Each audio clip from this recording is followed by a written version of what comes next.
And welcome back. Thank you for staying with us on Citizen Extra. We continue talking about new leaders and now a new code. Legislators in the 12th Parliament will have a new set of regulations to come to terms with to govern their conduct and ensure the integrity of the institution, Parliament, is protected. Among some of the things, the code bars members from accepting financial inducements as an incentive or reward while undertaking their parliamentary duties. Imagine that there needs to be a code to say that. The code also requires members to register with the Speaker all financial and non-financial interests that are capable of influencing parliamentarians' actions. So, Dr. Kagere, let me start with you. I think what remains surprising when we talk about leadership in Kenya is that you even need to legislate that. Please tell us if there could be some sort of financial inducement, you know, that could alter your way of thinking. So to what extent can you legislate on integrity and morality? Is this something that you walk into Parliament, either you've got it or you don't? And to what extent do you believe regulations like this can be helpful in protecting the House against what members already are? Thank you. This is important in terms of sending out a message that you shall be held to account for what you have signed into. It will not stop a wayward legislator from being wayward, but it sets a baseline for those that they represent to hold them accountable to what they have signed on to. So it's a beginning, but we have been very involved in building infrastructure, hard infrastructure. Now we need to build the soft infrastructure, which involves building systems, building governance structures, and this is a first step. So it is more symbolic than based on much substance, but it's a beginning. So these people who their work is oversight, legislation, and a representation, they will now be held to account on what they signed on to when they were sworn in. So it's a big step, but it's not as if they took some financial inducement and that was proven in the absence of this code, then they would still not be held account through prosecution. So I wonder if this actions are more cosmetic than really substantial in curing the issue of a lack of integrity among legislators. No, I agree with you. They are more. I use the word symbolic. You're using cosmetic.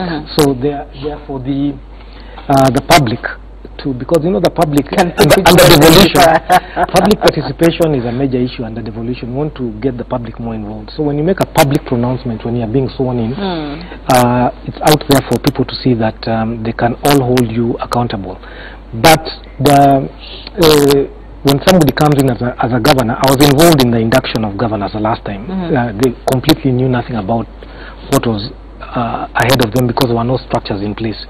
So as they come in now, they have learnt from the ones who have been removed that if you are not performing, if you are not working within governance structures, you'll be exit after 5 years. So once they make this pronouncement when they are being sworn in, the next stage is for them to now deal with the soft part of it. The DNA of integrity, the DNA of transparency, and they now realize that DNA, if it's not done, especially within the first 30 days, and we have been seeing a lot of them coming right off the bat and saying they want clean up right away. You've seen it with Sonko, you've seen it with Motua, the ones you named at the beginning of this show. So already they're getting the message, and they're now making a public pronouncement. So we are moving, and you know, one thing I say, I know because of the youth bulge we have in Kenya, people are a bit impatient in terms of understanding that devolution has only been here for 4.5 years. In some countries, the Ethiopia, Switzerland, UK, the rest of them, it's taken years. When people have gone to learn about devolution in the US, they say it's taken us 100 years and we're still devolving. So now this is the next stage of devolution. In the first phase, we talked about transition. This second stage, we're talking about consolidating the gains, entrenching and expanding devolution. when we talk about the vertical revenue share from 15 to 45, that is Yeah. expanding. But returning the back devolution to where we are right now, which is the code for Parliament. The code for Parliament. And Dunstan, let's pick up from that.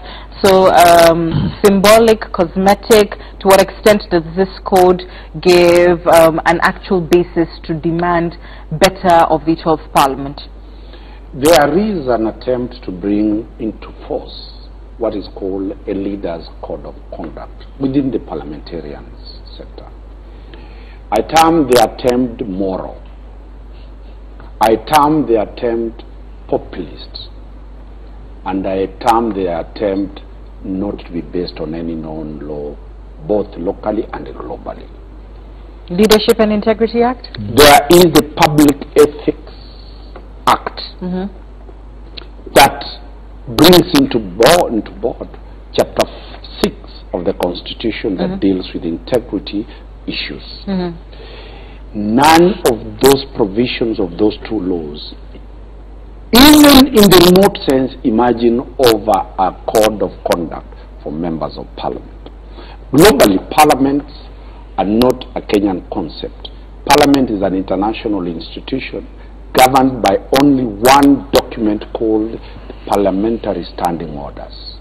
Parliamentary Standing Orders give only one person the power to discipline members of Parliament. That position is called the Speaker through the Sergeant at Arms.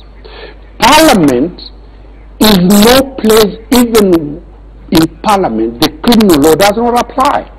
It is such a protected area with international privileges in Parliament. Therefore, you cannot bring a code of conduct that people swear to disclose to the Speaker their financial issues. What the authors of that thing were looking for was looking for what is called globally a lobby.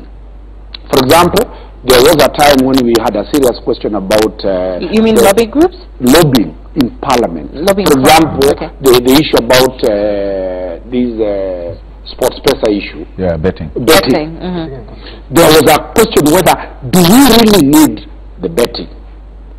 Parliament had to make a law. So the companies that do betting normally try to influence legislation by lobbying parliamentarians.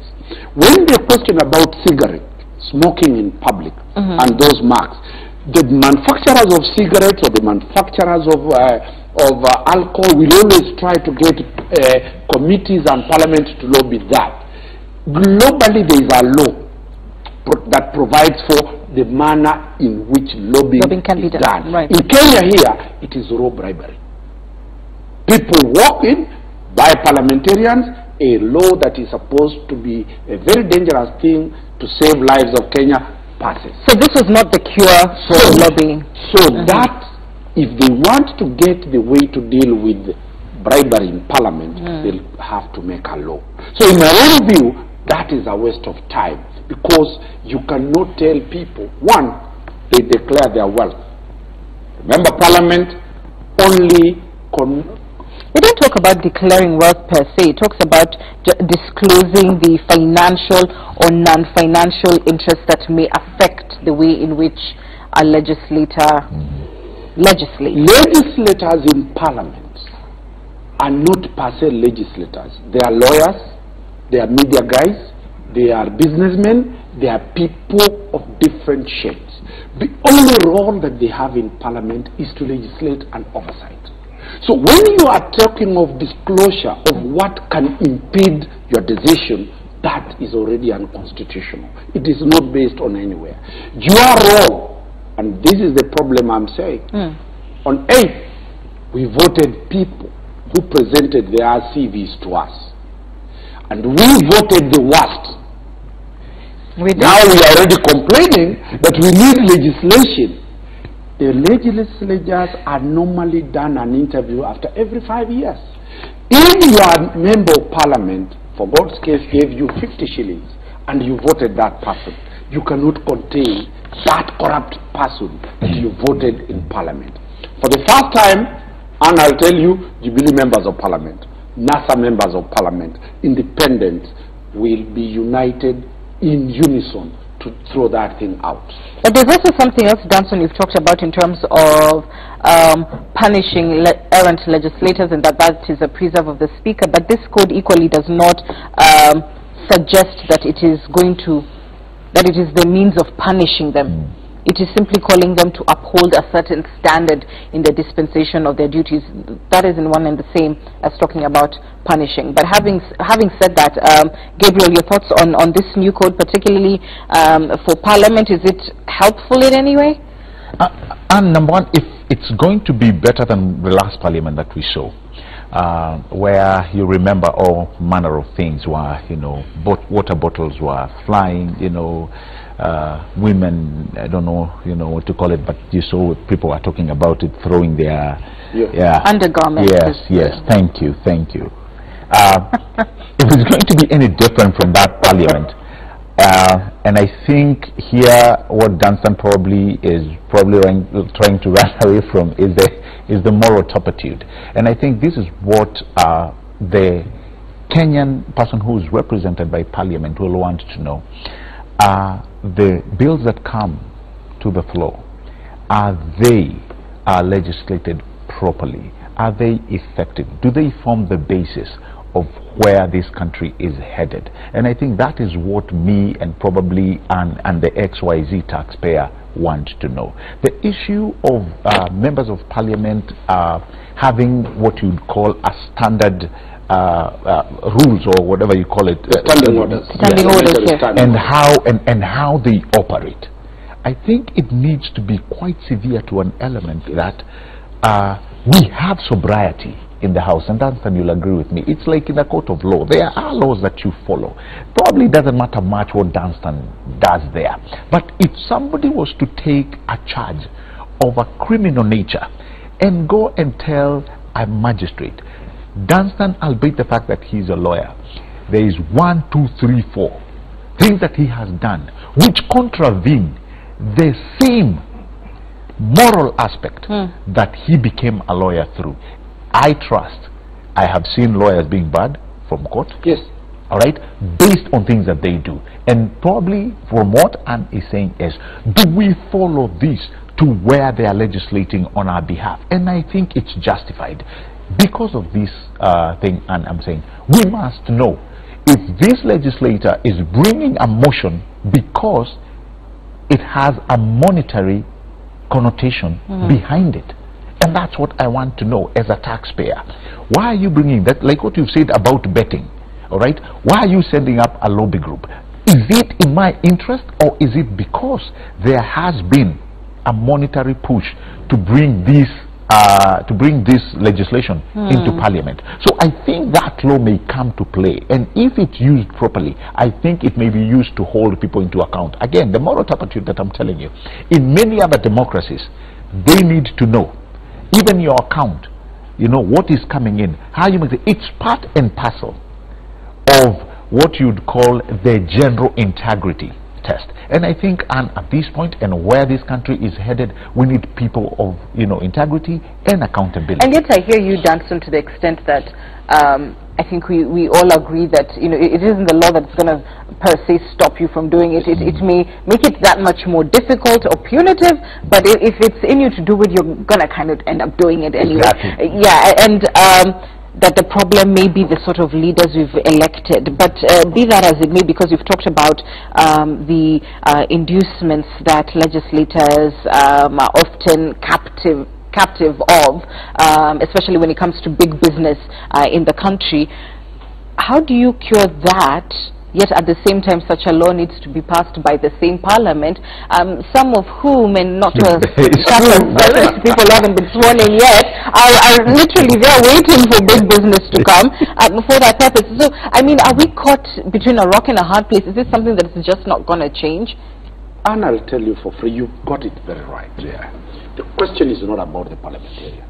The question is about the moral fabric that holds the Kenyan nation together.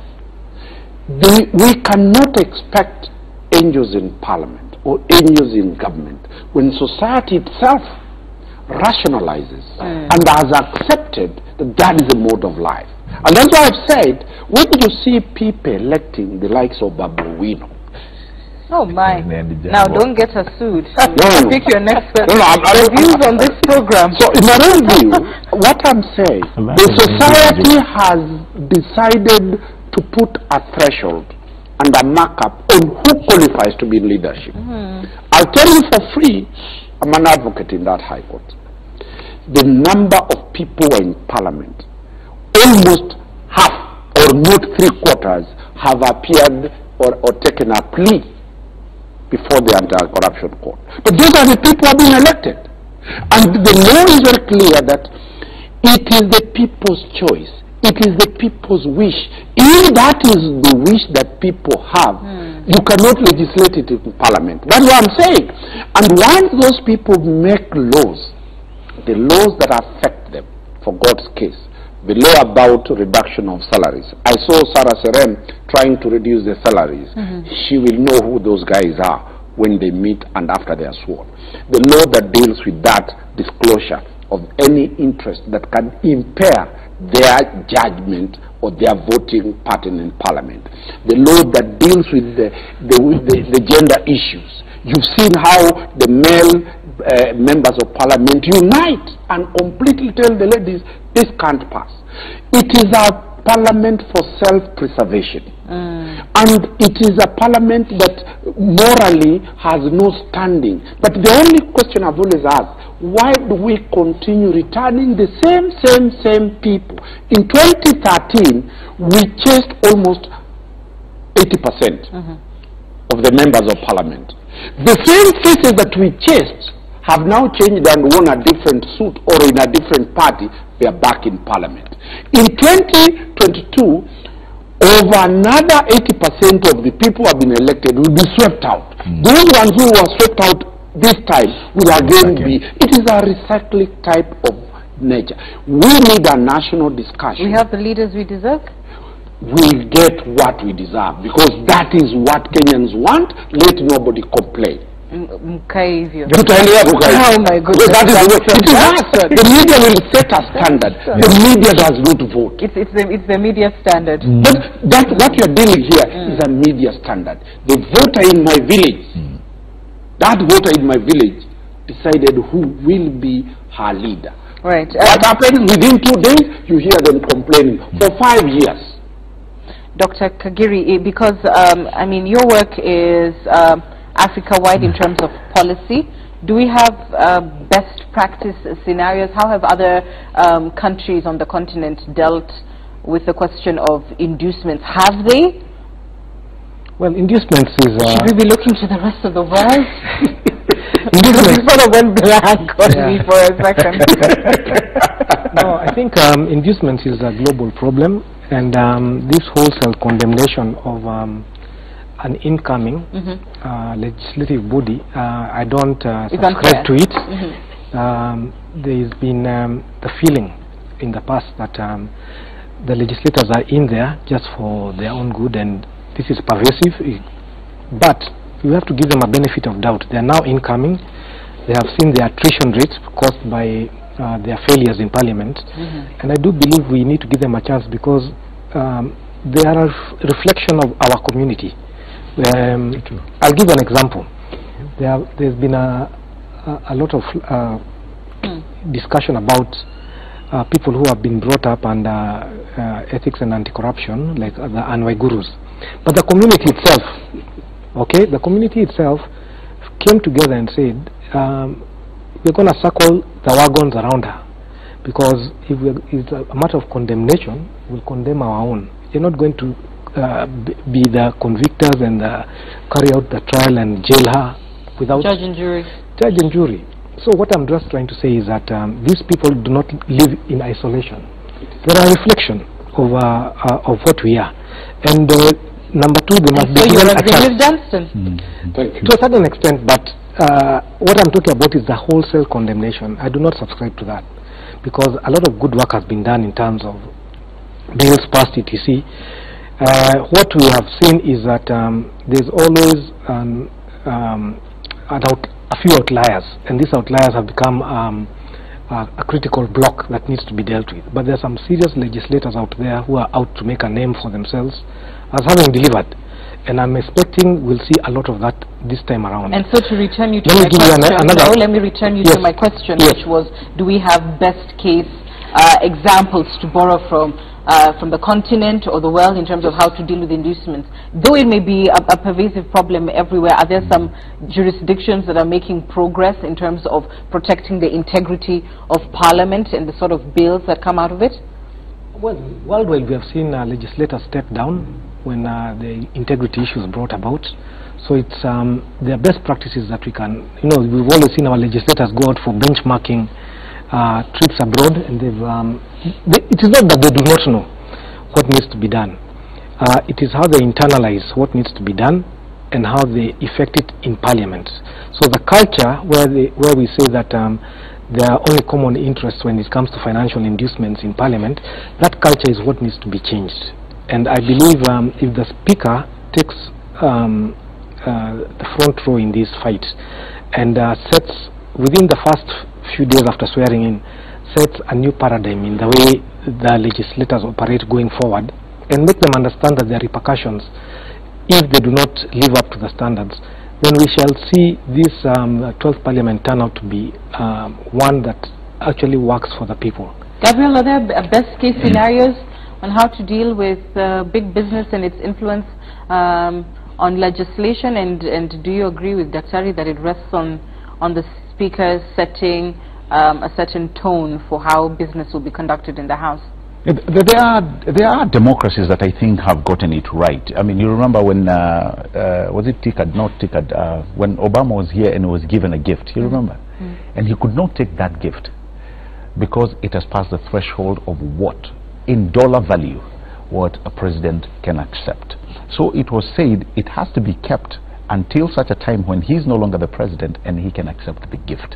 So there are democracies which I think have been able to work on legislation to ensure that when somebody comes to actually more like, let me put it, negotiate, because that's what they do, in Parliament. We can put all those legal terminologies, but really you're negotiating on behalf of your people. If there's no other powers that are pushing you to do or negotiate a decision that's not going to help in the building of your nation, then that should be curtailed, and curtailed through probably the kind of laws that we are talking about. But and there's setting also a legal cap, of course, in terms of what you can receive, right? Yeah, of course.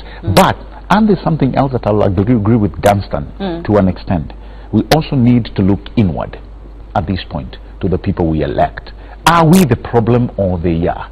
Somebody once quoted that at the end of the day we'll be products of our own choice. And they went further on to say the tranquility of a nation is based upon the premise of a very simple truth. Nothing is important in a democracy than an informed electorate. When the electorate become informed, when me and you know what is expected of us, and let me tell you, even when it comes to gauging the leaders that we want them to represent us, we are going to do a very fine job. But the fact that they become clever than we are, and they realize once I get elected, because I've spent money, I've spent the top millions, I've got to make it back. Yes, I have to make it back. And once I know that, it will be, I am in there, we'll see you in, after 5 years. And it's more like an acceptable standard that uyo jamaa tumuonagi, justified by the very fact that he gave you money. So you finished that business. When he was campaigning, he said, this is what I'm giving you probably 1,000 bob, and then after this we'll talk, when we come back for campaign. So it is a high time we look inwardly and understand that there is a knowledge that demands responsibility. And what is that responsibility? We've always bought into a lie that when this guy comes into office, nipaka miaka tano ishe. But all across the service of this legislator or this elected leader, there are clauses of recalling this person, but many people don't like them. We don't want to know. We don't want to know. We bought into that lie. Yes, we bought into that lie, and they say, you know what? He got in, and even when we are talking in Mitani, you'll hear them saying, we voted for him, but look what he's done. Anyway, let's wait for he finishes his term. Why am I waiting for him to finish my term? For him to finish his term? You can recall them. He has not agreed to represent me the way I wanted.